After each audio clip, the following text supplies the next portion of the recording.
Good evening, welcome to 7 PM live show. Telangana రాష్ట్రంలో మొన్న సమగ్ర సర్వే ద్వారా తెలిసింది, తెలంగాణలో సగానికి పైగా బీసీలే ఉన్నారని. ఈ బీసీలు నిజంగానే సగానికి పైగా అంటే 3.5 కోట్లు, దాదాపుగా 4 కోట్లున్న తెలంగాణ జనాభాలో సగం వీరే అంటే 1.5 పైమాటనే. ఈ 1.5 మంది ఉన్న ఈ బీసీలు అధికారానికి ఎంత దూరంలో ఉన్నారు? అధికారాన్ని అందుకోవాలంటే, వీళ్ళు అసెంబ్లీకో పార్లమెంట్లోకి వెళ్ళాలంటే ఇప్పుడున్న పార్టీ ద్వారానే వెళ్ళాలా, లేదంటే కొత్త రాజకీయ వ్యవస్థ, కొత్త రాజకీయ పార్టీ, కొత్త నిర్మాణం వీళ్ళకి అవసరమా? దీనిపైన మనం మాట్లాడదాం. చర్చలో పాల్గొనేందుకు బీసీ సంఘాల నాయకులు, సుదీర్ఘకాలంగా బీసీ ఉద్యమం నడుపుతున్న నాయకులు ఆర్ కృష్ణయ్య గారు, తెలుగుదేశం ఎమ్మెల్యే గారు ఉన్నారు. గుడ్ ఈవినింగ్ అండి కృష్ణయ్య గారు. సార్, చాలా కాలం మనం మొన్న వచ్చిన తెలంగాణ ప్రభుత్వం ఏర్పడిన తర్వాత వచ్చిన సర్వేలో కూడా బీసీలు సగానికి పైగా బీసీ జనాభా తెలంగాణలో ఉంది. అంతకంటే ముందు కూడా ఇది 50% వరకు ఉంటూనే ఉన్నదని ఒక అంచనా ఉన్నది. కానీ మనకు నిర్దిష్టంగా తెలిసింది వాస్తవం. అది ఇంతకాలం ఉన్న బీసీలు ఒక పార్టీ ద్వారానో, ఇంకో పార్టీ, పలానా పార్టీ ద్వారానో చట్టసభల్లోకి వెళ్ళాలనే డిమాండ్ వచ్చింది. కానీ ఇప్పుడు బీసీలు అధికారంలోకి మేము ఉండాలి, అధికారం మాదై ఉండాలి అని అంటున్నారు. అది సాధ్యమవుతుందా? అంటే మనది ప్రజాస్వామ్య దేశం. ప్రజాస్వామ్య దేశంలో మెజారిటీ ప్రజలే రూలింగ్ అధికారంలో ఉండాలి. దురదృష్టవశాత్తు 67 సంవత్సరాల స్వతంత్రం తర్వాత కూడా ఈ రాష్ట్రంలో, ఉమ్మడి రాష్ట్రంలో కానీ, తర్వాత విభజన తర్వాత కానీ ఇంతవరకు బీసీలు ముఖ్యమంత్రి అయ్యేటటువంటి అవకాశం రాలేదు. ఏ రాజకీయ పార్టీ కూడా ముఖ్యమంత్రిగా చేయాలని ఆలోచన చేయకపోవడం ఈ దేశానికి పట్టినటువంటి దుర్గతి. ప్రధానంగా మన ప్రజాస్వామ్య దేశం ధనసామ్యంగా అయిపోయింది. బీసీల దగ్గర డబ్బులు లేవు. ఏ రాజకీయ పార్టీ ఎన్నికల ముందు ఏమంటుంది, డబ్బులు ఉన్న వాళ్ళకి మేము టికెట్ ఇస్తామని చెప్పి ప్రతి సందర్భంగా మేము 50% ఇస్తామని మొదట చెప్పడం, ఎన్నికల సందర్భంగా డబ్బులున్న వాళ్ళకి ఇవ్వడం, పారిశ్రామికవేత్తలకు, వ్యాపారస్తులకు, కాంట్రాక్టర్లకు, రియల్టర్లకు టికెట్లు ఇవ్వడం, తర్వాత గెలిచిన తర్వాత బీసీలను మర్చిపోవడం జరుగుతుంది. మనం రాజ్యాంగ రచన సమయంలో బీసీలకు అన్యాయం జరిగింది. రాజ్యాంగాన్ని 121 సార్లు ఈ రాజ్యాంగాన్ని సవరించారు. ఒక్కసారి కూడా బీసీల కోసం రాజ్యాంగాన్ని సవరించలేదు. అందుకే రాజ్యాంగాన్ని సవరించి పార్లమెంటులో బీసీ బిల్లు పెట్టి చట్టసభల్లో బీసీలకి 50% రిజర్వేషన్లు పెట్టాలని బీసీ సంక్షేమ సంఘం ఆధ్వర్యంలో పెద్ద ఎత్తున ఉద్యమాలు చేయడం జరుగుతుంది. ఇప్పటికే మీరు అన్నది కావాలంటే నిజంగానే బీసీల కోసమై రాజ్యాంగాన్ని 123 సార్లు సవరిస్తే అందులో బీసీల ప్రస్తావన లేదన్నారు. బీసీల గురించి ఎవరు మాట్లాడలేదన్నారు.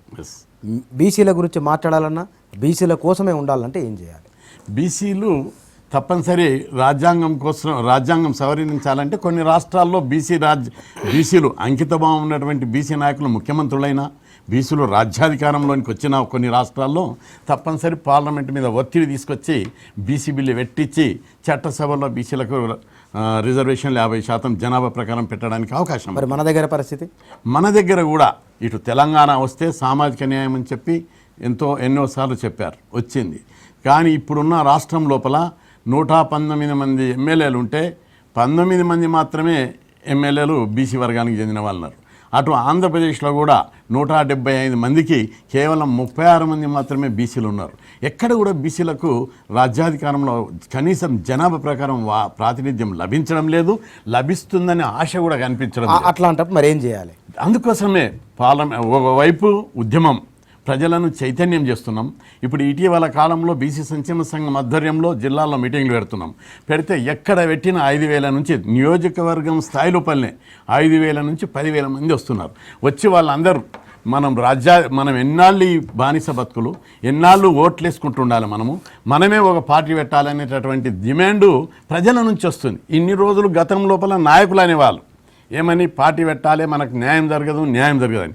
ఇప్పుడు ప్రజల నుంచి ఆ స్పందన వస్తుంది. పార్టీ పెట్టండి, మనం ఎన్ని రోజులకి ఓట్లేయాలి, ఓట్లేసి ఆ దొరల కింద మనం ఎన్ని రోజులు అడక్క తినాలి, మనకి బడ్జెట్ కేటాయింపులు లేవు, సప్లాన్ లేదు, కళ్యాణ లక్ష్మి లేదు, ఎలాంటి 3 ఎకరాల భూమి లేదు, మనకు ఉద్యోగాలు భర్తీ చేయడం లేదు. అంటే ఈ మధ్య అడుగున అన్యాయం జరుగుతుంది బీసీలకు. ఈ మధ్య మీరు ఎన్ని సభల్లో పాల్గొంటే ఎన్ని సభల్లో ఈ డిమాండ్ వచ్చింది? ఈ మధ్య దాదాపు 25 నుంచి 30 సభలు ఇక్కడ తెలంగాణ, అక్కడ ఆంధ్రప్రదేశ్లో జరిగిన 2 రాష్ట్రాల్లో అన్ని సభలలో ఎంప్లాయీస్ సభ జరగని అదే డిమాండ్. ప్రజల నుంచి జరిగిన సభ వాళ్ళందరూ అంటారు, కృష్ణన్న గారు మీరు హాస్టళ్ళు పెట్టాలని, రెసిడెన్షియల్ స్కూళ్ళు పెట్టాలని, ఫీజు రియంబర్స్మెంట్ పెట్టాలని, ఉద్యోగాలు భర్తీ చేయాలనే దాని మీద మీరు పోరాడుతున్నారు. ఇవి బంద్ చేసేయి, ఇక రాజ్యాధికారం కోసం పోరాడు. పార్లమెంట్లో బీసీ బిల్ అన్న పెట్టి లేదా బీసీలకు ఒక పార్టీ పెట్టి మన ఓట్లు మనం వేసుకుందాం. ఎన్నాళ్ళు మనకు పార్టీ లేకపోవడం వల్లనే మన ఓట్లు మనం వేసుకుంటలేము. అందుకే మీరు పార్టీ పెట్టాలి అనేటటువంటి డిమాండ్ ప్రజల నుంచి వస్తుంది. ఇది నిజంగా మంచి పరిణామమే. కానీ నేను అన్ని కోణాలలో ఆలోచిస్తున్నాను. నేను దాన్ని ఒక కోణంలోనే కాదు, ప్రజల నుంచి ఇంకా ప్రజల్లో చైతన్యం రావాల్సిన అవసరం ఉంది. ప్రజలకు తమకు జరుగుతున్న అన్యాయాన్ని వాళ్ళు ఇంకా గుర్తుపట్టవలసినటువంటి అవసరం ఉంది. అందుకోసం ప్రజల్లో పార్లమెంట్లో బీసీ బిల్లు పెట్టి చట్టసభలో రిజర్వేషన్లు పెట్టాలనే డిమాండ్ మీదనే ఎక్కువ కేంద్రీకరిస్తారు. కానీ బీసీల రాజకీయ పార్టీ విషయంలో ఈ డిమాండ్ ఇవాళ కొత్తగా వస్తున్నది కాదు, ముందు నుంచి ఉన్నది. పార్టీలు కూడా వచ్చినాయి. అవును, వచ్చిన పార్టీలు నిలబడలేదు. అది దేవేంద్ర గౌడ్ పార్టీ కానివ్వండి, లేదా ఒక 50 ఏళ్ల కింద వచ్చిన పార్టీలు, మన కొండ లక్ష్మణ్ బాపూజీ పెట్టింది, ఆంధ్రలో గౌతు లచ్చన్న గారు పెట్టింది, చాలా రకాల పార్టీలు వచ్చినాయి. మన కళ్ళ ముందర చూసిన దేవేంద్ర గౌడ్ పార్టీ కూడా ఉన్నది. ఇవి నిలబడలేకపోవడానికి కారణం ఏమిటి? ఈసారి మీరు పెట్టబోయే పార్టీ నిలబడతానే గ్యారంటీ ఏమిటి? అంటే పార్టీ పెడతానే ఇంకా నేనేం చెప్పలేదు, ప్రజల నుంచి వస్తుంది ఆ స్పందనను మాత్రమే చెప్పాను. అయితే వాళ్ళ విశ్లేషణ కూడా, ప్రజల విశ్లేషణ నిన్న ఒక మీటింగ్లో అయింది. ఈ విశ్లేషణ కూడా జరిగింది. గతంలో అనేక మంది గౌతు లచ్చన్న గారు, కొండ లచ్చన్న బాపూజీ లాంటి పెద్ద మహానాయకులు, అదేవిధంగా మన జ్ఞానేశ్వర్ లాంటి యువ నాయకుడు, అదేవిధంగా పెద్దలు గౌరవనీయులైనటువంటి దేవేందర్ గౌడ్ లాంటి వాళ్ళు, ఇంకా సత్యమూర్తి లాంటి పెద్దలందరూ కలిసి గతంలో పార్టీ పెట్టారు. పెట్టినప్పుడు నాయకులు కూర్చొని పెట్టారు. కానీ ప్రజల నుంచి స్పందన రాకపోవడానికి వేరియస్ రీజన్స్ ఉన్నాయి. ప్రజలలో చైతన్యం లేకపోవడం, నాయకత్వాన్ని పూర్తిగా నమ్మకపోవడం, పార్టీల వారిగా చీలి ఉండడం, కులాల వారిగా చీలి ఉండడం. ఇప్పుడు సమస్యలు అధికం కావడం ఒకటి.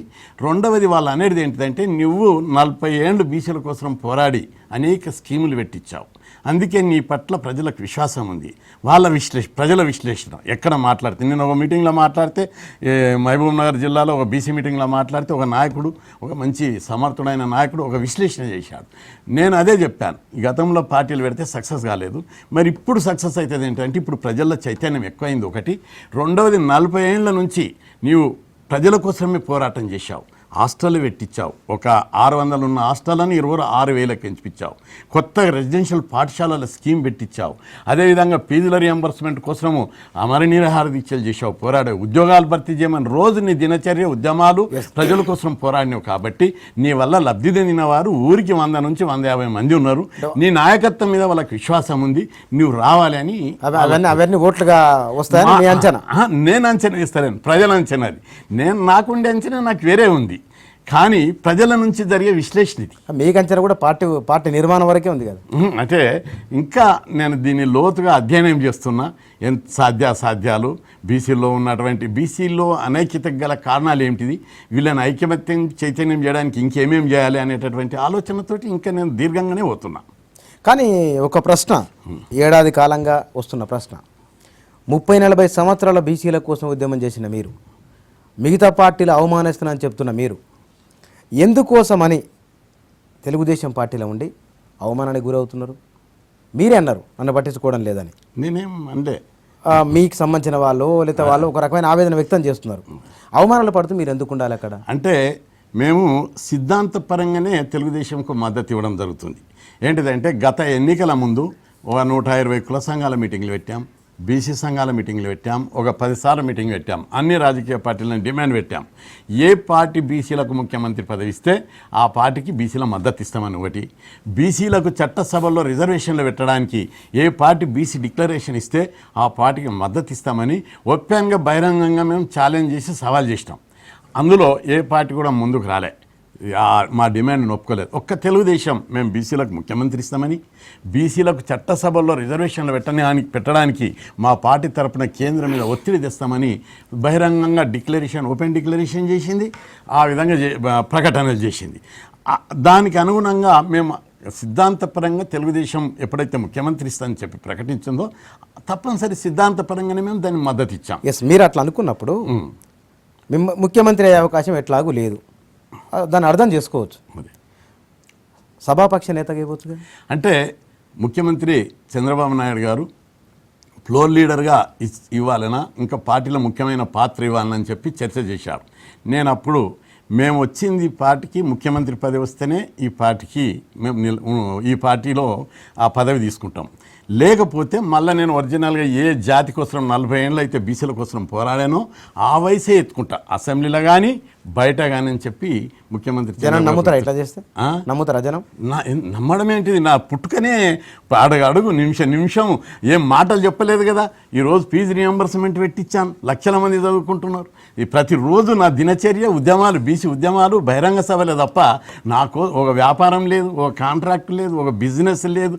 నాకున్న అగ్రికల్చర్ దాని వారు వచ్చే ఆదాయం కూడా నేను ప్రజల ఉద్యమాలకే ఖర్చు పెడుతున్నా. రెండోది నా కుటుంబ నిర్వహణ, నా భార్యకు 60,000 జీతం వస్తుంది, నా కుటుంబాన్ని చూసుకుంటుంది. మొత్తం నా దినచర్య బీసీ ఉద్యమాలు, బీసీలకు చట్ట సభల్లో 50% రిజర్వేషన్లు సాధించే వరకు, ఢిల్లీ కోటను ముట్టడిస్తా, సాధించే వరకు వదిలిపెట్టా. అదే నా జీవిత లక్ష్యం, సాధించి తీరుతా కూడా. ఎందుకంటే గతంలో చాలామంది పంచాయతీరాజ్ రిజర్వేషన్లకు 1980 లోపల పోరాటం చేశాను.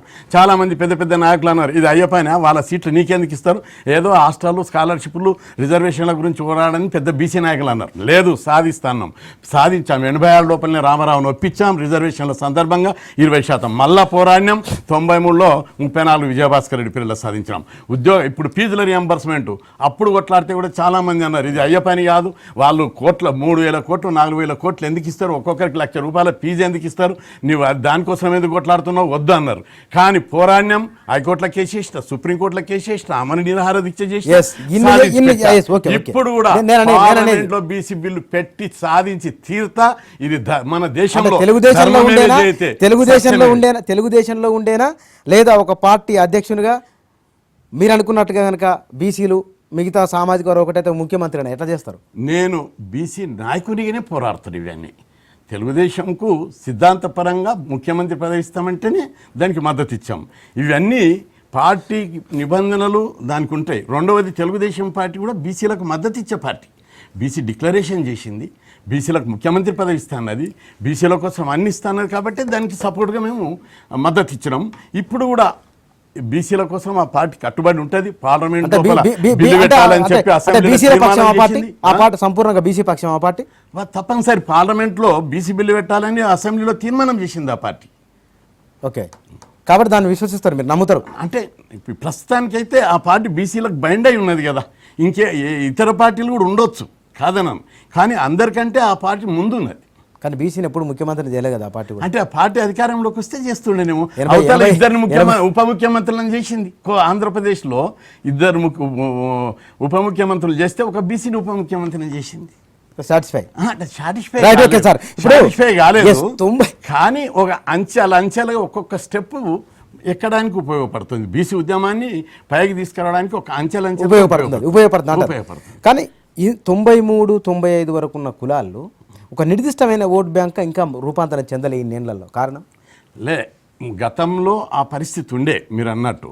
ఎందుకంటే బీసీల అనైక్యతకు చాలా చారిత్రక కారణాలు ఉన్నాయి, సిద్ధాంతపరమైనటువంటి కారణాలు ఉన్నాయి. బీసీ జాబితాలో అనేక కులాలు ఉండడం, మెయిన్గా ఒక 10-15 జనాధిక్యత కలిగినటువంటి కులాలు, ఆ తర్వాత సంచార జాతులు, చిన్న చిన్న ఉపకులాలు చాలా ఉన్నాయి. అయితే వీటి మధ్య గోత్రాలు, వైరుధ్య, సామాజిక వ్యత్యాసాలు ఇవన్నీ ఉండే.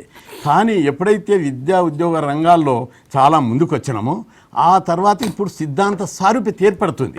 రెండవది, ఈ కులాలకు సంపన్న వర్గాలు మాకు అణచివేస్తున్నారు, మాకు రిజర్వేషన్లు పెడితే వ్యతిరేకిస్తున్నారు, మేము చదువుకుంటే ఫీజుల రియంబర్స్మెంట్ ఇస్తలేరు, రిజర్వేషన్లు పెడితే వద్దని ఉద్యమాలు చేస్తున్నారు. కాబట్టి మేము చదువుకోవడం తప్పంటారు, మేము ఉద్యోగాలు చేస్తే తప్పంటారు. ఇదేనా ఈ సామాజిక అనైక్యతకు? మహేష్ గారు ఆదిలాబాద్ నుంచి మీతో మాట్లాడడానికి లైన్లో ఉన్నారు. మహేష్ గారు, hello sir. Good evening. Good evening, చెప్పండి సార్, మాట్లాడండి. కృష్ణయ్య గారు. సార్ నేను ప్రజెంట్ బీటెక్ చేశాను, 2013లో బీటెక్ కంప్లీట్ అయింది సార్. చెప్పు మహేష్. సార్ ఏంటంటే ఇది జాబ్స్ విషయంలో బీసీలకు రిజర్వేషన్ చాలా తక్కువ ఉంది ఒకటి. అవును, 52%. 51 క్వశ్చన్ పూర్తి అడుగు. నేను అడిగేది ఇప్పుడు ఒక ఉద్యోగం కోసం కాదు, బీసీలో ముఖ్యమంత్రి కావాలి, బీసీ ఒక రాజకీయ పార్టీ పెట్టాలి, ఉద్యోగాలు ఇవ్వగలగాలంటే ఏం చేయాలని చర్చ మనది. ఉద్యోగాల కోసం కాదు, ఉద్యోగం అని సెకండ్. అంటే రిజర్వేషన్లు ఎందుకు తక్కువనాయని అడుగుదాం అనుకుంటున్నట్టు. అడగండి. సార్ ఇంకోటి ఏంటంటే ఇట్లా జాబ్స్ విషయాల్లో ఎస్సీ ఎస్టీల వాళ్ళకు, హలో సార్. చెప్పు మహేష్. సార్ జాబ్స్ విషయాల్లో ఎస్సీ ఎస్టీ వాళ్ళకు 100 రూపీస్ ఉంటుంది సార్ అప్లై చేయడానికి, అండ్ బీసీలకు 1000 రూపీస్ 600 రూపీస్ అలా ఉంటుంది. అవును, అంటే రాష్ట్ర ప్రభుత్వం కానీ కేంద్ర ప్రభుత్వం కానీ 67 సంవత్సరాలుగా సిద్ధాంత భూమికతోటే ఒక పద్ధతి ప్రకారం బీసీలకు వ్యతిరేక వైఖరాలను ఇస్తుంది, అంచివేస్తుంది. ఎందుకంటే కేంద్ర ప్రభుత్వాన్ని చూస్తే అనేక బీసీ వ్యతిరేక చర్యలకు పాల్పడుతుంది. కేంద్రం 67 ఏళ్ళు అయితే కూడా బీసీలకు కేంద్రంలో ఒక ప్రత్యేక మంత్రిత్వ శాఖ లేవు. బీసీ కేంద్రంలో 6 కేటగిరీలకు రిజర్వేషన్స్ ఉన్నాయి. ఏ కేటగిరీకి కూడా క్రిమిలేయర్ లేదు. చివరకు ఓసీకి కూడా క్రిమిలేయర్ లేదు. కానీ బీసీలకు క్రిమిలేయర్ పెట్టారు. కేంద్రంలో 6 జాతీయ కమిషన్లు ఉన్నాయి. ఎస్సీ, ఎస్టీ, మహిళా, మైనారిటీ, మానవ హక్కుల కమిషన్, బీసీ కమిషన్లు ఉన్నాయి. అన్ని కమిషన్లకు రాజ్యాంగబద్ధమైన హోదా కల్పించారు. కానీ బీసీ కమిషన్కు రాజ్యాంగబద్ధమైన హోదా కల్పించలేదు. అంతేకాదు పంచాయతీరాజ్ రిజర్వేషన్లు ఉన్నాయి. లోకల్ బాడీ ఎన్నికలలో అన్ని రిజర్వేషన్లకు రాజ్యాంగబద్ధత కల్పించి బీసీ రిజర్వేషన్లకు రాజ్యాంగబద్ధత కల్పించకుండా రాష్ట్రాల స్వేచ్ఛకు వదిలిపెట్టారు. అందరికీ జనాభా ప్రకారం రిజర్వేషన్లు ఇచ్చి బీసీలకు జనాభా ప్రకారం కాకుండా మొక్కుబడిగా 27% రిజర్వేషన్లు ఇచ్చి అన్యాయం చేశారు. 50కి పైగా జనాభా శాతం ఉంటే 27% పెట్టి అందులో కూడా ఇంకా పంచడానికి తగ్గించడానికి కుట్రలు చేస్తారు. అదేవిధంగా కేంద్రంలో 20 లక్షల కోట్ల బడ్జెట్ ఉంటే బీసీలకు బిచ్చం వేసినట్టు 950 కోట్ల అమౌంట్ ఇచ్చారు. మనిషికి 15 రూపాయలు. ఈ విధంగా బీసీ వ్యతిరేక చర్యల చిట్టా చెప్తుంటే ప్రపంచంలో ఏ దేశంలో బీసీలకు ఇంత అణిచివేత, అవమానము, అక్కడ దుర్మార్గం చర్యలకు తిరుగుబాటు వచ్చేది. పరిష్కారం ఏమిటి దీనికి? అందుకే బీసీలో రాజ్యాధికారం వచ్చినప్పుడే అప్పుడు మాత్రమే బీసీలకు న్యాయం ఇస్తారు. వడ్డించేవాడు మనవాడు కావాలి. గొర్రెకు తొడేళ్ళు కావాలి పెట్టలేరు. గొర్రెకు గొర్రెల కాపరాన్ని ఉండాలి, గొర్రె పెట్రోల్ కావాలి ఉండాలి. గొర్రె దగ్గర ఎవరిని కావాలి పెట్టిండ్రు? తొడేళ్ళని కావాలి పెట్టారు. రోజు ఒక గొర్రెని తింటది. అదేవిధంగా మేము కట్టిన పన్నులు, ఈ దేశ బడ్జెట్ కానీ రాష్ట్ర బడ్జెట్ 50% బడ్జెట్ బీసీ వర్గాల నుంచి వస్తుంది. మేము కట్టిన పన్నుల నుంచి వస్తుంది. ఓకే, మీతో మాట్లాడేందుకు వరంగల్ జిల్లా నుంచి నాగయ్య గారు. నాగయ్య గారు, good evening sir. Hello sir, మాట్లాడండి కృష్ణయ్య గారితో. నాగయ్య గారు మాట్లాడండి. చెప్పండి నాగయ్య గారు, మీరు ఏమడతారు అడగండి. సార్ నా పేరు నాగయ్య సార్, నాది కలపతి, వరంగల్ కాదు, తాండూరు. తాండూరు, ఓకే ఓకే, తాండూరు అడగండి. బీసీ దాని ఇంకా పర్సెంటేజ్ మనకు ఎక్కువ ఉంది, కాకపోతే తక్కువ చూపెడుతున్నారు అన్నమాట ఇక్కడ మనకు. అంటే బీసీ జనాభా లెక్కలు కూడా ఇంకా కొద్దిగా శాస్త్రీయంగా లేవు. మొన్న లెక్కల్లోనే కొన్ని ఇండ్లు మూసేసి ఉన్నాయని. బీసీ లోపల సంచార జాతులు ఉన్నాయి, బిచ్చాటన చేసే కులాలు ఉన్నాయి, చాలా ఉపకులాలు ఉన్నాయి. వాళ్ళు సీజనల్గా వేరే రాష్ట్రాలకు పోతారు, వేరే దేశాలకు పోయి బతకడానికి పోయేటోళ్ళు ఉన్నారు. అందుకే జనాభా లెక్కలు పూర్తిగా 100% కరెక్ట్ కావాలి. ఈ తలుపులు మూసేసిన కానీ ఇండ్లలో పోయినప్పుడు లేని వాళ్ళంతా బీసీ వర్గానికి చెందినటువంటి సంచార జీవన బతికేటటువంటి బీసీలు. కాబట్టి 51.8 అని అన్నారు మన లెక్కల. అంతకంటే చాలా ఎక్కువ ఉంటుంది. 55-56కు తక్కువ ఉండదు. ఏ గ్రామంకి పోయినా 60% ఉంటుంది. ఒక పట్టణ ప్రాంతంలోనే తక్కువ, అది 50%కి తక్కువ ఉండదు. కాబట్టి బీసీల జనాభా 56కు తక్కువ ఉండదు. అది కరెక్ట్గా లెక్కలు కాలేదు ఇంకా పూర్తి స్థాయిలో. Yes sir. కృష్ణయ్య గారు, ఇప్పటి వరకు ఉన్న రాజకీయ పార్టీలు బీసీలకు అన్యాయం చేస్తూనే వచ్చినాయి, ఇంకా చేస్తున్నాయని అంటున్నారు. బహుశా ఒక తెలుగుదేశం మినహా. అంతేనా మీ ఉద్దేశం? అంటే అట్లా ఎవరిని మినహాయింపు ఇవ్వడం లేదు నేను. ఒక అందరదేనా? ఉన్న దానిలో కొద్దిగా పర్వాలేదని అంటున్నాం, కానీ పూర్తి న్యాయం ఏ పార్టీ చేయడం లేదు. పూర్తి న్యాయం చేస్తే ముఖ్యమంత్రి పదవులు, కేంద్రంలో పార్లమెంట్లో బీసీ బిల్లు పెట్టేది. Yes, okay.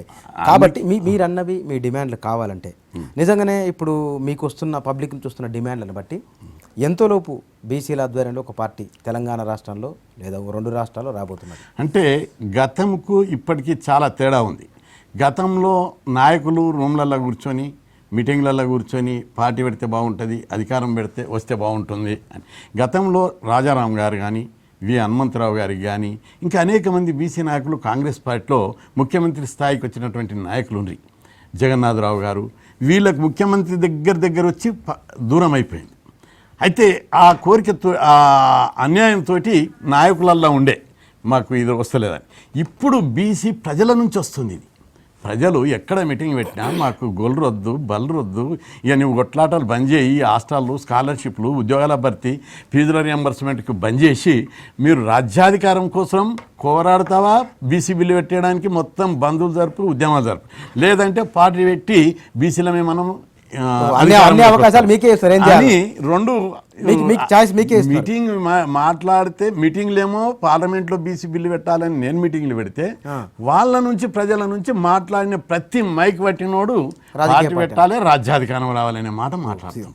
ఇది గుణాత్మకమైనటువంటి మార్పు. మీతో మాట్లాడేందుకు రవి గారు వరంగల్ నుంచి. రవి గారు గుడ్ ఈవినింగ్ అండి. Good evening sir. Sir Krishna గారితో మాట్లాడండి. సార్ మీరు బీసీలకు రాజ్యాధికారం ఇస్తామన్నారు ఇచ్చారు సార్. చెప్పండి బ్రదర్. సార్ అయితే మేము ఏమంటున్నామంటే సార్ మీరు టీడీపీలో ఉండి రాజ్యాధికారం అంటే ఎట్లా సార్? మాకు టీడీపీ అంటే ఇష్టం లేదు, కానీ బీసీ కులం కంటే మేము గౌరవిస్తాం సార్. చెప్పండి బ్రదర్. మే కులం కోసం మీరు చేసే పోరాటానికి 100% మద్దతు సార్. అదే పార్టీ అంటే మాత్రం మేము కూడా వేరే పార్టీలు చూస్తాం, కానీ వ్యక్తిగతంగా బీసీలకు ప్రాధాన్యత అయితే ఏ పార్టీలు ఇవ్వట్లేదు సార్. మరి ఏం చేద్దామంటావు రవి గారు, ఏం చేద్దామంటారు? మరి బీసీలు అనే వాళ్ళు సపరేట్ పార్టీ పెట్టుకొని బీసీ ఓటు శాతాన్ని తప్పకుండా పెంచి బీసీల పట్టు మీద చూపించాలనేది నా వాదన సార్. Very good. ఈ ప్రతి మీటింగ్లో కూడా అదే రవి గారు, నేను 40 ఏళ్ళు బీసీ వాదం మీదనే పోరాటం చేసిన, బీసీల యొక్క అభివృద్ధి కోసం, ఆత్మగౌరవం కోసం, రాజ్యాధికారం కోసం. తెలుగుదేశంకి ఎప్పుడు ముఖ్యమంత్రి పదవి అన్నప్పుడు మాత్రమే మనం మద్దతు ఇచ్చాం. మళ్ళా అక్కడ ఆ పార్టీకి మెజార్టీ రాకపోవడంతో తప్పనిసరిగా మళ్ళీ నేను బ్యాక్ వచ్చి బీసీ ఉద్యమాలనే చేస్తున్నా. కాబట్టి ఇది పార్టీ కోణంలో చేస్తున్నటువంటిది కాదు, బీసీల యొక్క అభివృద్ధి కోసం.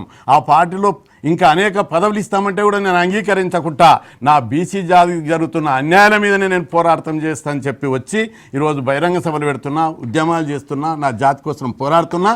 ఇంకా కూడా చివరి వరకు కూడా పార్లమెంటులో బీసీ బిల్లు పెట్టి చట్టసభలో రిజర్వేషన్లు సాధించే వరకు కూడా పోరాటం ఆగదు. ఈ విప్లవం కొనసాగుతుందనేది మీ అందరికీ నేను తెలియజేసుకుంటున్నా.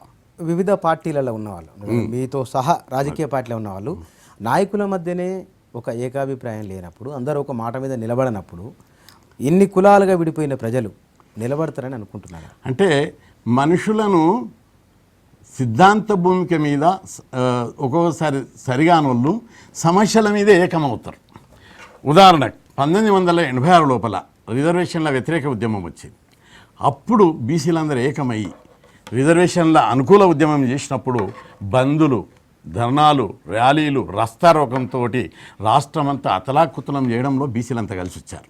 అదేవిధంగా 1980లో మండల్ కమిషన్ను కేంద్ర ప్రభుత్వం ప్రకటించినప్పుడు అందరు బీసీలు పార్టీలకు అతీతంగా, కులాలకు అతీతంగా ఒక్కటై రాష్ట్రంలో బంధులు జరిపి సుప్రీంకోర్టు స్టేకి వ్యతిరేకంగా చాలా పెద్ద ఎత్తున ఉద్యమాలు చేశారు. ఈరోజు కూడా బీసీలకు 67 ఏళ్ళు అయితే ఈ రాష్ట్రంలో ముఖ్యమంత్రి పదవి రాలేదు.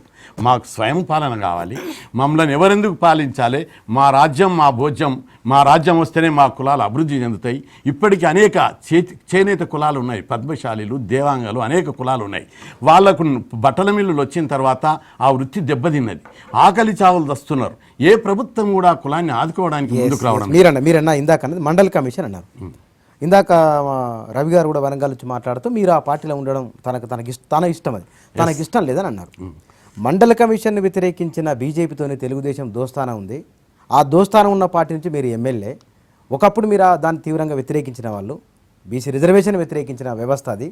దాంట్లో మీరు ఎట్లా ఉంటున్నారు? నేను ఆ క్వశ్చన్కి అనుబంధంగా అడుగుతున్నాను. అంటే ఇక్కడ మేము ఒక పాయింట్ మీదనే పోయాం, బీసీలకు ముఖ్యమంత్రి ఇస్తారనే పాయింట్ మీదనే అది పోయినాం. ముఖ్యమంత్రి కాలేదు, మళ్ళీ వచ్చి నా సబ్జెక్టు మీద నేను పోరాడుతున్నా. నేను అసెంబ్లీలో మాట్లాడినా, అసెంబ్లీ బయట మాట్లాడినా బీసీల గురించే పోరాడుతున్నా, బీసీల గురించే మాట్లాడుతున్నా. ఆ విషయాన్ని రాష్ట్ర ప్రజలందరూ గుర్తించేపటికనే ఈరోజు మీటింగ్లు పెడితే వేలాది మంది కదిలి వస్తున్నారు, జనం అర్థం చేసుకున్నారు. మా అన్న మా కోసమే పుట్టిన అనేది ప్రజలు అంటున్నారు. Yes, okay. మీతో మాట్లాడేందుకు చారి నల్గొండ. చారి గారు good evening sir. Sir Srinivasacharya మాట్లాడుతున్నా, సూర్యాపేట నుంచి. మాట్లాడండి సార్. ఇప్పుడు కృష్ణ గారితో మేము 96-98 టీఎస్లకు సంబంధించి మేము కృష్ణ గారితో పోరాటం చేసాము. ఓకే. అయితే ఇవాళ బీసీలకు ఉన్న ఏకైక నాయకుడు కృష్ణ గారే. అయితే ఈ రోజు ఏదైనా అధికారం కావాలంటే ఒక తెలంగాణకు ఒక లీడర్ ద్వారానే సాధ్యమైంది, ఒక ఆంధ్రాకు ఒక నాయకుడి ద్వారానే సాధ్యమైంది. అయితే బీసీలకు ఏదైనా సాధ్యం కావాలంటే కృష్ణ గారు తప్ప మరొకరు ఎవరు లేరు. ఏం చేద్దామంటారు? దానికోసం ఏం చేస్తే బాగుంటుంది అనుకుంటున్నారు మీరు? ఇప్పుడు కేవలం కృష్ణయ్య గారు అన్నింటినీ వదిలి కేవలం బీసీలకు మాత్రమే నాయకత్వం వహించి రాజ్యాధికారం చేయాలని మా కోరిక.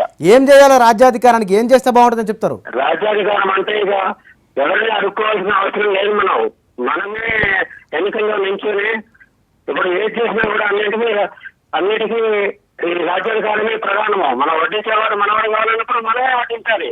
ఇంకొక దగ్గర దిక్కు ఎత్తుకోవాల్సిన అవసరం లేదు. ఓకే ఓకే ఓకే రైట్ చారి గారు. ఓకే తప్పనిసరి చారి గారు చెప్పిన అభిప్రాయాలే ప్రతి మీటింగ్లో ప్రజల నుంచి అదే అభిప్రాయాలు వస్తున్నాయి. వాటిని తప్పనిసరి పరిగణలోనికి తీసుకొనే ప్రతి అడుగు ముందుకేస్తున్నామని చెప్పి ఈ సందర్భంగా రాష్ట్ర ప్రజలందరికీ నేను మనవి చేస్తున్నా. పైగా కేంద్ర రాష్ట్ర ప్రభుత్వాలు అదే పనిగా బీసీ వ్యతిరేక వైఖరి అవలంబిస్తూ బీసీలను అంచివేస్తున్నారు అడుగడుగున. ఇటు రాష్ట్ర ప్రభుత్వం అటు కేంద్ర ప్రభుత్వం చేస్తుంది.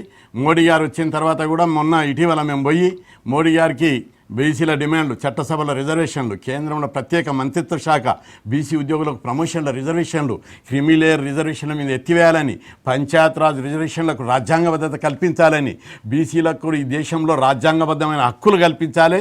మేము బిచ్చగాళ్ళం కాము, వాటాదారులం, మా వాటా మాకు ఇవ్వండి. 67 ఏళ్ళు మా వాటా సంపన్న వర్గాలు సంపన్న కులాలు తిన్నాయి. ఇప్పుడు మీ సంపన్న కులాల వాటా వాళ్ళ వాటా వాళ్ళు తినమను.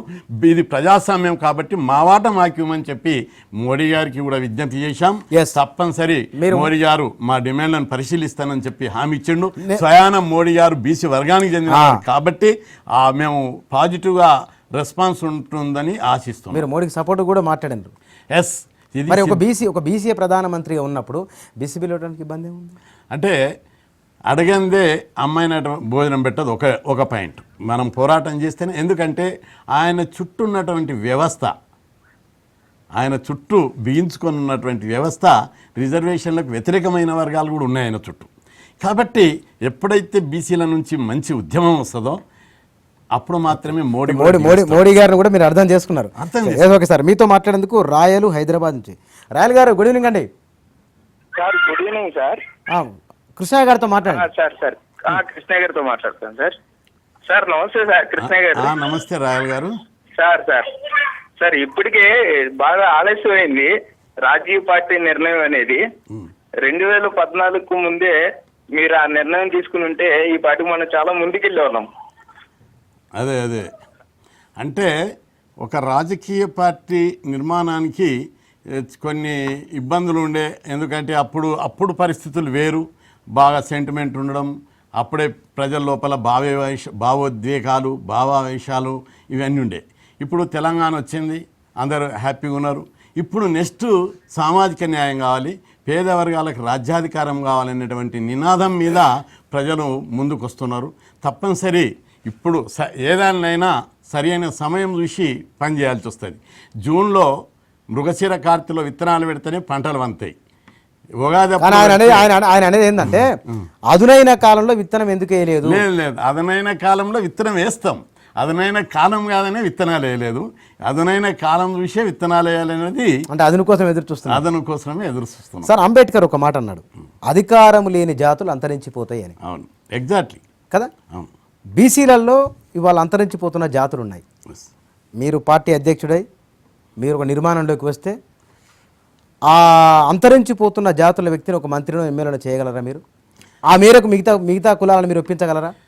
మేము రాజ్యాధికారంలోకి వస్తే ఒక గంగిరెద్దులవాన్ని మంత్రి చేస్తాం, ఒక ఒడ్డెరవాన్ని మంత్రి చేస్తాం, ఒక ఒడ్డెర కుల సోదరుణ్ణి, ఒక రజకుని, ఒక నాయబ్రహ్మణుని, లేదా అత్యంత పేద కులాలకు చెంది సంచార జాతులు ఉన్నటువంటివి, అత్యంత వెనుకబడినటువంటి కులాలకు ఇంతవరకు అసెంబ్లీ తొక్కి చూడనటువంటి కులాలు ఉన్నాయి. వాటన్నింటికీ ప్రాతినిధ్యం ఇస్తాం. తప్పనిసరి ఆ కులాలను పైకి తీసుకొస్తాం. విద్య, ఉద్యోగ, ఆర్థిక, రాజకీయ రంగాల లోపల.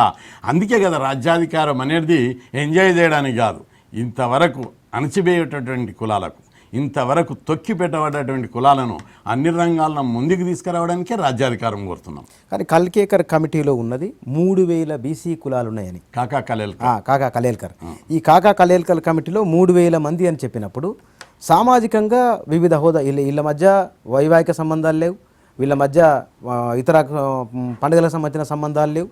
అట్లాంటిది బీసీ అనే ఒక భావజాలం, ఒక భావ వ్యాప్తి అనుకోండి, ఒక భావజాలం అనుకోండి, ఈ మానసికమైన ఈ ఆలోచన ఇలా అంత బంధం బలంగా ఏర్పరచగలదా? తప్పనిసరి ఏర్పడుతుంది ఈరోజు. ఇప్పుడు ఎందుకంటే బీసీ భావజాలం మీదనే ప్రజలందరూ మీటింగ్లకు వస్తున్నారు. బీసీ కులం అనే దానికి కొన్ని వేల సంవత్సరాల చరిత్ర ఉంది. బీసీ అనే పదానికి దశాబ్దాలు, ఒక 4 దశాబ్దాల చరిత్ర ఉంది. కాబట్టి వేల సంవత్సరాల నాడి కుల చరిత్రకు వైవాహిక బంధాలు, గోత్రాలు, ఆ పుట్టుపూర్వోత్తరాలు, రక్త సంబంధంతో అది బలంగా ఉన్నది. అయితే కులము ప్లస్ కులం యొక్క గ్రూపు అనేది ఈ మధ్య ప్రజలు అర్థం చేసుకున్నారు. ఉద్యోగాలు బీసీ కార్డు మీద వస్తున్నాయి, విద్యా అవకాశాలు బీసీ కార్డు మీద వస్తున్నాయి. అణచివేత అన్నిటికంటే ముఖ్యంగా ఈ సమాజంలో ఏ అణచివేత అయితే జరుగుతుందో పేద కులాల మీద, అది కూడా బీసీ కార్డు మీద అణచివేస్తున్నారు అని ఈ సిద్ధాంత ప్రతిపాదిక మీద బీసీలందరూ ఏకమవుతున్నారు, విద్యావంతులు పెరుగుతున్నారు. అందుకే కదా విద్యావంతులు పెరుగుతున్నారని చదువుకోకుండా ఫీజుల రియంబర్స్మెంట్కి అడ్డం తగులుతున్నారు ఈ ప్రభుత్వాలు. బీసీలందరూ ఈరోజు మేము ఫీజు రియంబర్స్మెంట్ పెట్టినాక చిన్న కులాలు, పేదవాళ్ళు, గుడిసెలు ఉన్నోళ్ళు, లేదా ఆటో డ్రైవర్లు, కూలీనాలు చేసేటువంటి పిల్లలు కూడా ఇంజనీరింగ్ చదువుతారు, మెడిసిన్ చదువుతారు. వీళ్ళు చదివితే రేపు మా రాజ్యం ఉండదు, వీళ్ళంతా ఐక్యమత్యం అవుతారని చెప్పే ఈ సంపన్న కులాలు ఈ స్కీమ్ నెత్తానికి చూస్తున్నారు. అందుకే దానికి ఫీజుల రియంబర్స్మెంట్ స్కీమ్కు అడ్డంకులు. మీతో మాట్లాడేందుకు పరమేష్ గారు హైదరాబాద్ నుంచి. పరమేష్ గారు గుడ్ ఈవినింగ్ అండి. Good evening sir. మాట్లాడండి కృష్ణ గారు. నమస్తే. నమస్తే అన్న, మనం తొందరలో బీసీల పార్టీ స్థాపించుకోవాలన్నా ఇప్పటికే మనం తెలంగాణ రాష్ట్రంలో చాలా వెనుకబడి ఉన్నాము. ఈ దొరల పాలనకు స్వస్తి పలికి ఈ మన కొత్త తెలంగాణ రాష్ట్రంలో మన బీసీలందరం కలిసి ఒక తాటిపైకి వచ్చి ఒక కొత్త పార్టీని స్థాపించి మనల్ని పరిపాలించుకోవాలి. తప్పనిసరి పరమేష్ గారు, మీ అభిప్రాయాలను కూడా తప్పనిసరి పరిగణలోకి తీసుకుంటాం. అవన్నీ రికార్డుగానే ఉంటాయి మీ అన్ని ఐడియాస్లు. కానీ అన్నమాట అధికారంలో అది ఆంధ్రప్రదేశ్ అయినా తెలంగాణ అయినా అధికారంలో మనం ఉండాలనేది. Yes, exactly. మరి అక్కడ ఆంధ్రప్రదేశ్లో ఆల్టర్నేట్ ఏం చూస్తారు? మనము ఎక్కడైనా బీసీలు రాజ్యాధికారంలోనికి రావాలనేది మా సిద్ధాంత పోరాటం. ఆ విషయంలో ప్రాంతాల వారిగా కానీ ఇంకో రకంగా కానీ తేడా ఉండదు. అదే నిబంధనతోటి అంకితభావంతో ఫైట్ చేస్తాం. కానీ ఇప్పటి వరకు ఉన్న డెవలప్మెంట్ చూస్తే బీసీ ఉద్యమాల్లో జరిగిందంట చూస్తే కనుక మీరు గుణాత్మక మార్పు అన్నారు. ఈ గుణాత్మకమైన మార్పు ఏ దశలో ఉంది ఇప్పుడు? అంటే ఎక్కడ దాకా వచ్చింది? మనము భారతదేశంలోని అన్ని రాష్ట్రాల చరిత్ర చూసినప్పుడు మన ఆంధ్రప్రదేశ్, తెలంగాణ యొక్క గుణాత్మకమైన మార్పు మనకు కనిపిస్తుంది. ఇక్కడ అనేక స్కీములు పెట్టించాం. ఫీజుల రియంబర్స్మెంట్, హాస్టళ్ళు, స్కాలర్షిప్లు, పంచాయతీరాజ్ రిజర్వేషన్లు, ఉద్యోగాల భర్తీ, ఇవన్నీ మనం పెట్టించాం. ఉదాహరణకు మన ఉద్యోగుల శాతం మన రాష్ట్రంలో తీసినట్టయితే బీసీలు 50% పైగా ఉద్యోగుల శాతం ఉంది. కేంద్ర ఉద్యోగుల శాతం, బీసీల శాతం మొన్న కేంద్ర ప్రభుత్వం తీసేది కేవలం 8% మాత్రమే ఉంది. అంటే అక్కడ కేంద్ర స్థాయిలో, జాతీయ స్థాయిలో 8% ఉంటే అన్ని రాష్ట్రాల్లో, కొన్ని రాష్ట్రాల్లో 9, 10, ఉత్తరప్రదేశ్ లాంటి రాష్ట్రాల్లో కూడా 22% బీసీల ఉద్యోగుల శాతం ఉంది. విద్యావంతులలో కూడా తక్కువ శాతం ఉంది. కానీ మన ఆంధ్రప్రదేశ్లో విద్యార్థుల్లో ఉస్మానియా యూనివర్సిటీలో తీస్తే 60% బీసీలు ఉన్నారు. ఉద్యోగుల్లో 50% పైగా ఉన్నారు. ఇది సంఖ్య పెరగడమే గుణాత్మకమైనటువంటి, పరిణామాత్మకమైనటువంటి మార్పు. రెండవది, దేశంలోని ఏ రాష్ట్రంలో కూడా బీసీ కార్డు మీద రాజ్యాధికారం కోరుకునే స్థాయికి రాలేదు. వివిధ సిద్ధాంతం ఉత్తరప్రదేశ్లో వచ్చిందంటే లోహియా సిద్ధాంతము, జనతా సిద్ధాంతం మీద ఇచ్చారు. బీహార్లో కూడా లోహియా సిద్ధాంతం మీద, తమిళనాడులో యాంటీ బ్రహ్మన్ ఫిలాసఫీ మీద డిఎంకే స్థాపించిన దాని మీద వచ్చింది. కానీ ఆంధ్రప్రదేశ్లో మాత్రం బీసీ కార్డు మీదనే రాజ్యాధికారం రావాలని ప్రజలు కోరుకుంటారు. మీతో మాట్లాడేందుకు వరంగల్ నుంచి వెంకట్ గారు గుడ్ ఈవినింగ్ అండి. నమస్కారం సార్. నాకు కొంచెం టైం ఏ సార్, ప్లీజ్ మాట్లాడండి. Okay sir. కృష్ణ నమస్తే. నమస్తే బ్రదర్. అన్నగారు, నాకు కృష్ణన్న చెప్పే మాటలు చాలా వాస్తవం ఉంటాయి. ఆయన మా బీసీల కోసం పుట్టినటువంటి ఒక అవతార మూర్తిగా మేము చెప్పుకుంటాను. ఎందుకంటే నాకు 2009-10 సంవత్సరంలో నేను భద్రాచలంలో పీజీ చేస్తుండగా మాకు స్కాలర్షిప్లు లేవు. ఫీజు కట్టడానికి మా దగ్గర డబ్బులు లేవు. అక్కడ స్కాలర్షిప్ రావట్లేదు. మమ్మల్ని ప్రిన్సిపల్ ఇబ్బంది పెట్టినప్పుడు నేను చాలా మంది వెళ్తే వాళ్ళు చెప్పింది ఒకటే, వెంకట్ గారు, ఆర్ కృష్ణయ్య గారు చేసిన పోరాటం గురించి వివరణ వద్దు. ఇవాళ మన టాపిక్లో మీరేం మాట్లాడతారు, మీరేమైనా చెప్పదలుచుకున్నారు అది చెప్పండి. అయితే ఒక్కటే సార్, నేను చెప్పేది ఏంటంటే కృష్ణన్న మీద నాకు పూర్తి నమ్మకం ఉంది. కృష్ణన్న కంపల్సరీ పార్టీ పెట్టాలి, రాజ్యాధికారం బీసీలకు చేపట్టే విధంగా చేయాలి. అది సాధ్యమయ్యే పనేనా? కృష్ణన్న చేస్తే సాధ్యం అవుతుంది. అది సాధ్యమయ్యే పనేనా? అన్నా సాధ్యమయ్యే పనేనా? పార్టీ తప్పకుండా పెట్టాలి. కృష్ణన్న పార్టీ పెట్టాలి, మేమందరం పూర్తి మద్దతు ఉంటుంది. ఓకే, పార్టీ పెట్టాలి. Yes, okay. చాలా బలమైన చాలా మంది సోదరుడు చెప్పినట్టే ప్రతి మీటింగ్లో కూడా ఇదే అభిప్రాయం వస్తుంది. తప్పనిసరి అన్ని అంశాలను మేము పరిగణలోనికే తీసుకుంటాం. కానీ ఒకటి మీరు ఇందాక మీరు చెప్పిన ఉదాహరణలు మనం తమిళనాడు తీసుకున్నా సరే, లేదా ఇంకో పక్క రాష్ట్రం తీసుకున్నా సరే, ఒక రకమైన మూమెంట్ రాగలిగింది. మరి మన దగ్గర ఎందుకు రాలేదు? అంటే మీరు మొత్తం హాస్టళ్ళు స్కాలర్షిప్ల మీద కాన్సన్ట్రేషన్ చేసినందుకోసమే నిర్మాణం కాలేదా, లేదా ఇతరత్ర ఏమైనా కారణాలు ఉన్నాయా? అంటే రాజ్యాధికారం వైపు గతంలో చాలా ప్రయత్నాలు జరిగినాయి. గౌతులచ్చన్న గారు బీసీల పార్టీ పెట్టాడు. కొండా లక్ష్మణ బాపూజీ గారు పెద్దలు, ఆయన చాలా జీవితాంతము ఈ బీసీల కోసం, పేదల కోసమే ఈ ఇద్దరు నాయకులు పోరాడినటువంటి నాయకులు. వాళ్ళు ప్రయత్నం చేశారు. మరి తర్వాత జ్ఞానేశ్వర్, ఆయన కూడా మంచి అన్ని హంగులు ఉన్నటువంటి ఆర్థిక వనరులు, అంగబలం ఉన్నటువంటి వ్యక్తి, కొద్ది ప్రయత్నం చేశారు.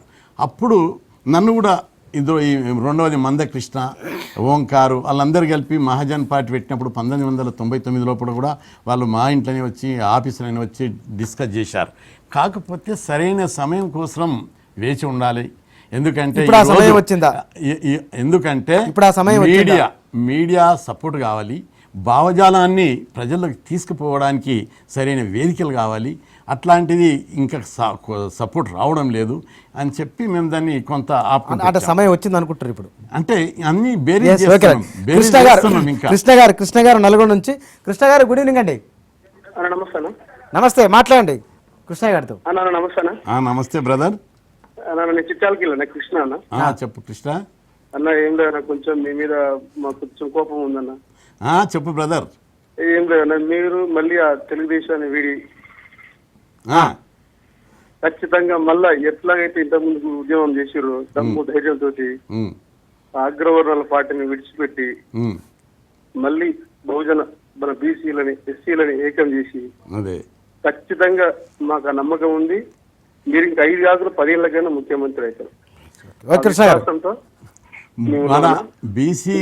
చిన్న విజ్ఞప్తనా, మన దాంట్లో 123 కులాలతో పాటు ఎస్పీలలో కూడా కొన్ని కులాలు వెనుకబడి ఉన్నాయి. వీటిని దాంట్లో ఇంకా దరిద్రం తీసుకున్నారు ఎస్సీలను కూడా, ఇంకా దరిద్రం తీసుకున్నారు బీసీలను కూడా. ప్రతి ఒక్క జాతిని మేలుకొలిపి మీ గుండె చప్పుడు మళ్ళీ జాతులకు ఇచ్చేయాలన్న తప్పనిసరి ఆవేదన. తప్పనిసరి మీరు చెప్పినట్టుగా నేను మీకు ఎజెండానే ఇచ్చిండు. మీరు మంచి సూచనలు ఇచ్చారు, తప్పనిసరి పరిగణలోకి తీసుకుంటాము. రెండవది, ప్రతి నిమిషము, ప్రతి గంట, ప్రతిరోజు, ఎన్ని రోజులు 40 ఏళ్ల నుంచి బీసీల గురించి పోరాడినాం. భవిష్యత్తులో కూడా అదే మీరు సూచించిన బాటల్ని, ఆయన సూచనల తెలుగుదేశాన్ని వదిలేయమని కూడా తప్పనిసరి అన్ని విషయాలు ఆలోచిస్తున్నాం. ఇప్పుడు అన్ని విషయాలు ఆలోచించే నిర్ణయం తీసుకుంటున్నాం. మనతో మాట్లాడేందుకు సురేష్ గారు హైదరాబాద్ నుంచి. సురేష్ గారు గుడ్ ఈవినింగ్ అండి. గుడ్ ఈవినింగ్ సార్, నేను డాక్టర్ సురేష్ కుమార్ మాట్లాడుతున్నాను ఎల్బీ నగర్ నుంచి. అన్న కృష్ణ నమస్తే అన్న. నమస్తే బ్రదర్. అన్న సంతోషం అన్న, మీరు ఉద్యమాల సూర్యుడు అన్న. మీరు చేసిన ఉద్యమాలు చూసి చాలా మంది మోటివేట్ అవుతున్నారన్న. ఇప్పుడు ఏం చేద్దామో చెప్పు సురేష్ గారు, ఏం చేద్దామో చెప్పండి. బీసీ ప్రజలు బాగా చైతన్యమయ్యారన్న. ఇప్పుడు బీసీ పార్టీ పెట్టి బీసీలు అందరూ ఒక వేదిక మీదకి వచ్చి రాజ్యాధికారం చేసుకోవడం చాలా ఇంపార్టెంట్ అన్న. ఇప్పుడు ఖచ్చితంగా బీసీ పార్టీ వస్తే ప్రజలందరూ ఆకర్షించిన పెద్ద కోరిక అది. సో బీసీ పార్టీ పెట్టాలని కోరుకుంటున్నాం. కానీ ఒక మాట సురేష్ గారు, బీసీల మధ్య ఐక్యత సాధ్యమైతే అనుకుంటున్నారా? ఖచ్చితంగా సాధ్యమవుతుంది అన్న. ప్రజలు బాగా చైతన్యమయ్యారు ఇప్పుడు. ఎందుకంటే డెసిషన్ మేకింగ్ అనేది చాలా ఇంపార్టెంట్. ఇప్పుడు పవర్ అనేది ఈ అగ్రకులాల వల్ల వాళ్ళు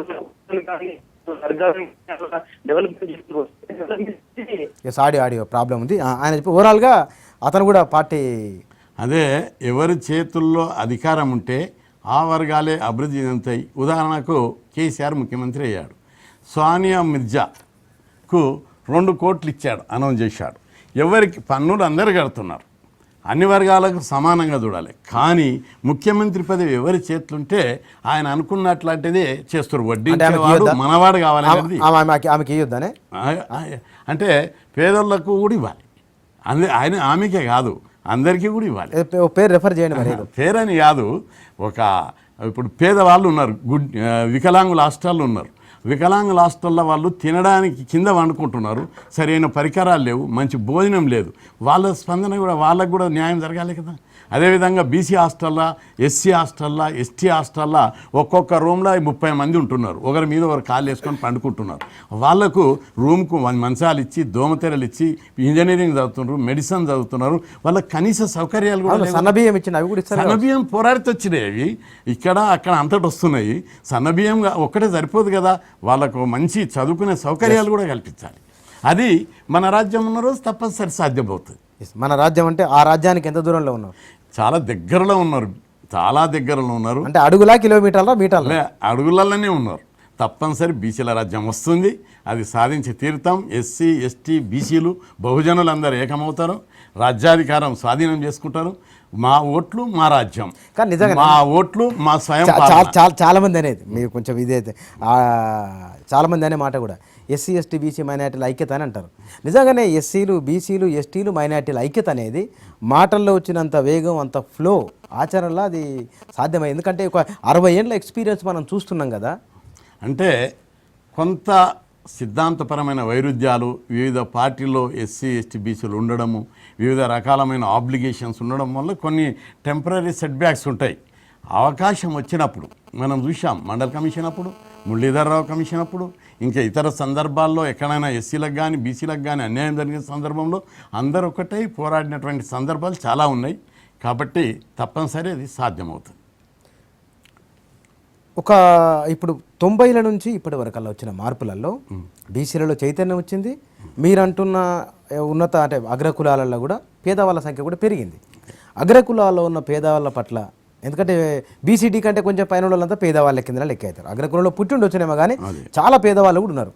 అట్లాంటి వాళ్ళ విషయంలో మీరేమంటారు మరి? అగ్రకులాల పేదవాళ్ళను డెవలప్ చేయడానికి వాళ్ళు కాదు, వాళ్ళు ఇప్పుడు ఉన్నోళ్ళు, వాళ్ళు రెడ్లు ఇప్పటికీ 16 మంది సార్లు ముఖ్యమంత్రులు అయ్యారు. వెలమలు 1% జనాభా లేనటువంటి వెలమలు కూడా ముఖ్యమంత్రులు అయ్యారు. బ్రాహ్మణుల సోదరులు ముఖ్యమంత్రులు అయ్యారు. అనేక వర్గాలు ముఖ్యమంత్రులు అయ్యారు. కానీ 56% ఉన్నటువంటి బీసీలకు ముఖ్యమంత్రి పదవి రాలేదు.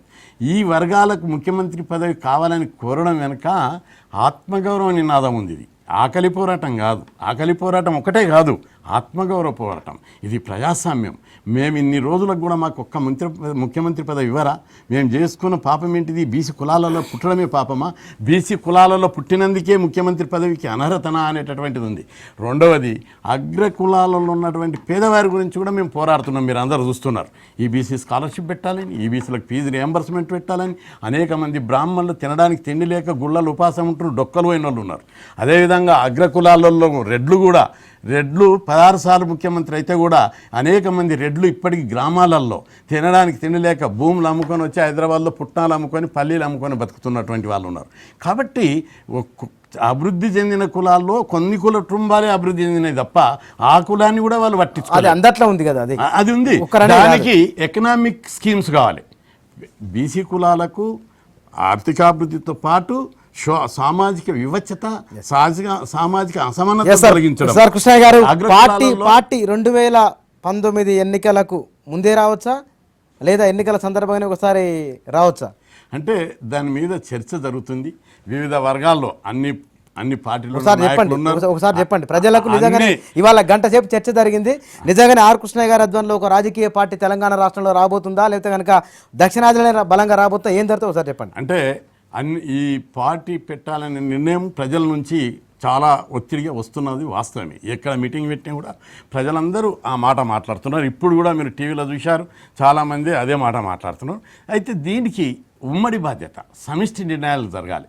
అన్ని కుల సంఘాల నాయకులతో చర్చించాలి. చాలా బీసీల కోసం పోరాడే సంఘాలు ఉన్నాయి, వాళ్ళతో చర్చించాలి. వివిధ పార్టీలలో ఉన్నటువంటి బీసీ నాయకులు ఉన్నారు, వాళ్ళతోటి, మేధావులతోటి, అన్ని వర్గాలతోటి చర్చించి నిర్ణయం తీసుకోవాల్సిన అంశం. దీని మీద తప్పనిసరి ప్రజల ఆకాంక్షలకు అనుగుణంగా, ప్రజల యొక్క ఆత్మగౌరవానికి ఎక్కడ డోకాలేని విధంగా తప్పనిసరి ఆ దిశగా ఆలోచిస్తామని చెప్పి రాష్ట్ర ప్రజలందరికీ నేను విజ్ఞప్తి చేస్తాను. థ్యాంక్ యూ సార్, చర్చలో పాల్గొన్నందుకు. 60 సంవత్సరాలలో నిజంగానే అధికారాన్ని చూడని వాళ్ళు, అసెంబ్లీ అంటే తెలియని సామాజిక వర్గాలు, కులాలు చాలా ఉన్నాయి. వారు కొంతలో కొంత మన ప్రజాస్వామ్యం నిర్వచిస్తున్నది కూడా సమానుడికి సామాన్యుడికి అందరికీ సమానమైన ఓటు హక్కు, ఒకే ఓటు ఒకే హక్కు ఉన్నది. ఇది అధికారంలో కూడా అందరికీ అవకాశాలు రావాలి, అలాంటి రోజు కూడా రావాలని కోరుకుందాం. నమస్కారం.